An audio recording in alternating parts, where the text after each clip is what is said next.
we're Rhea and Rory. Welcome to our show. This is our review of Game of Thrones, The Lion and the Rose. Okay, well, a lot happened tonight. It started out with Reek, who, I always feel bad for Theon, even though he's such a snitch. I know. I do always feel bad because he's just, taken down to a place that's, totally inhuman. Oh, I know, worse than he deserves. He deserves to be taken down, but it's just terrible. Beyond a nub. He's the saddest creature ever. But, tonight the main event, of course, was Lady Marjorie and Joffrey's wedding. And we'll get to the end of that in a bit, but there's lots of little conversations that happen in the Game of Thrones. That's what makes it, so intriguing. Yes. Varys and Tyrion, there was a lot that happened there with Shay, her getting sent. We think she was sent to Petros, but, we don't know. Tyrion doesn't believe it. Tyrion doesn't believe it, I know. He had to talk terribly to her, though, to get her to hopefully leave. So I know he's judging her for being a whore, and he's such a whore. I love him, but he's a super whore. But anyways, and then would that be a man whore? Totally a man whore. He's a little man whore. Little man whore. Everyone's talking to Lord Tyrion and basically telling him that the Lannisters don't pay their debts, and you have money troubles. Yes, I know. But he's still talking a big game, so what? They do keep talking a big game. They're in debt to everyone. They're not paying anyone. I don't know how they manage that in that kingdom. It's crazy, but... And something they're not really touching on too much in the show is how everyone in King's Landing is starving. Yes, I know. In the books, they really do show that. Just the opulence of in the kingdom, and then the poor, beyond poor people. Yeah, and how they're kind of the street.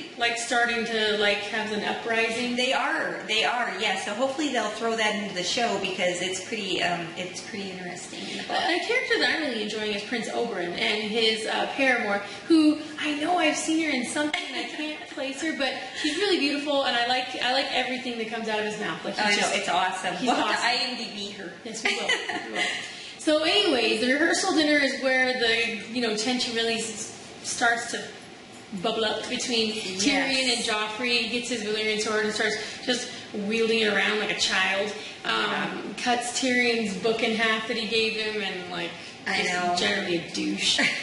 He is such a good douche, though. I really am going to miss him. I know, I will too. He brought the part to life to a T. He's one of the best characters besides Tyrion, of course, who always takes the cake. But yes. But yeah, so anyways, there's something that happened with King Stannis, which personally we're going to fast forward over because he's boring. He is boring, and the Red Queen, I don't know, they're not... It's you want to tell him, you're not going to be king because you're so boring, no one could ever follow your rule. But, I know. Yeah, nobody says that to him, not so far, even. No, not so far. But the Red Queen, she just keeps pumping him up like he's, amazing. Well, as all good women should, right? But, Bran was pretty cool this week with the crow. Yes, I love all his little band of misfits that he rolls with. I know. I love Hodor. Yeah. Hodor. So, but let's just get to the wedding because the wedding is the best part. Yes, so it was fierce. He has all the they get married, blah blah blah. They have those little people. It was so fun. I know. I just love that. Jousting. And they look so cute. I know. They look cute. They were super into it, but it pains Tyrion, and that's what hurts. I know. He realizes, if he wasn't a Lannister, he'd be doing that. And it's amazing, even as that he's a Lannister, he's not doing that because they barely tolerate him as a Lannister. He's a peg up from that. I know. So they bring the big pie out, and all the doves come out, and they've gone through all these hoops to make the wedding fantastic. Yeah, and they do. You can only put lipstick on a pig. Joffrey, God only does so much, and Joffrey just starts drinking and just being totally belligerent, and he makes Tyrion his cupbearer. I know, so sad. Was so sad. And Tyrion keeps trying to leave, and he brings him back. I know. Long story short, drinks the goblet of the poison wine, and if you haven't read the books, you don't know who poisoned him. But it gets blamed on poor... it gets blamed on Tyrion. Poor Tyrion, who didn't even want to be the cupbearer. He was barely there. He was forced into that position. How could he have known that he was going to be forced? How could he have planned that out? Right, because he didn't know. I know, but I enjoyed every moment of Joffrey choking. I really did. Yeah, it was awesome. He did a good job. And then the money shot was his disgusting, decrepit face that they showed 3 or 4 really long good shots. I know. So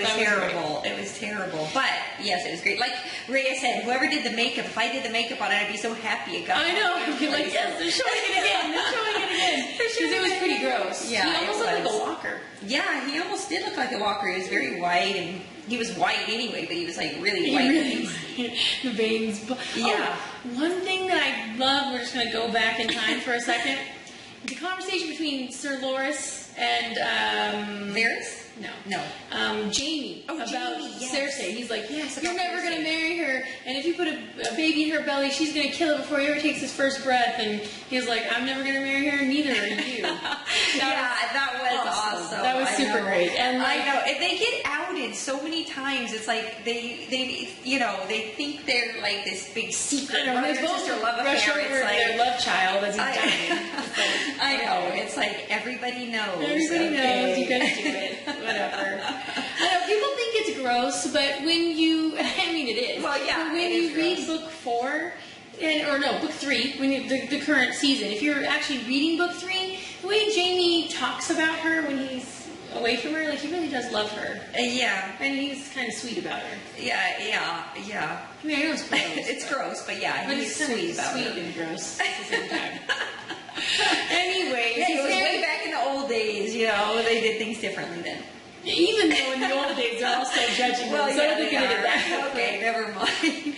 Well, there's, like we said, we skimmed over a whole bunch of crap, and there's like tons of small conversations between Varys and Tyrion. There are, and a lot of it's important, and a lot of it builds on for new weeks, and I don't, it's hard to know everywhere the show's going to take because there's so much in the books. And if you missed the Mother of Dragons, if you saw that next week in the scenes, she's going to have a big part, and it's going to be great. So we're super excited about that. Yay. And I would love to know in comments what you guys think of the new Dario, because I talked about it last week, and I did Google that it's a different actor now and all that, but I don't know what you guys think, because I'm not really into not feeling it so far. Yeah. So leave us a comment in the comments below. Let us know what you thought of this week. Let us know if you're reading the books or if you've read the books, because we're interested in that too. And if you IMDb that girl before we do, let us know who she is.